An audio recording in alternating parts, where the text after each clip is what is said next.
For passing a school bus, it's very basic. When they see the lights come on and the sign pop out, you stop no matter which way you're going, whether you're going the direction of the bus or opposite the bus. On a road like the one behind me where you have painted lanes, you got to stop no matter which way you're going. You see the yellow lights, slow down or stop. You see the red lights, you better stop. Simple, period.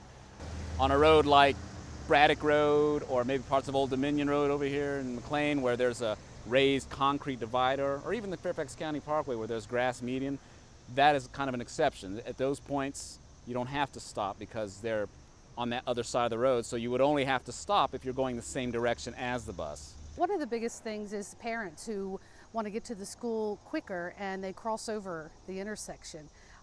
They park on the side of the road down from the crosswalk and cross over. And I've also seen them let their kids out and let them run across the street. U-turns, you name it.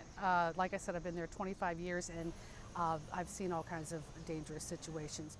This is manned by one crossing guard who has to manage kids coming from the direction, I guess, north, the kids coming from that direction, the kids coming from across. He's got to manage all those. People have to understand that the traffic has to stop for this crossing guard to get these kids across safely. It backs traffic up sometimes, and that's just part of living here. They have to deal with that, but they have to understand the reason he's doing it is to get the kids across safely.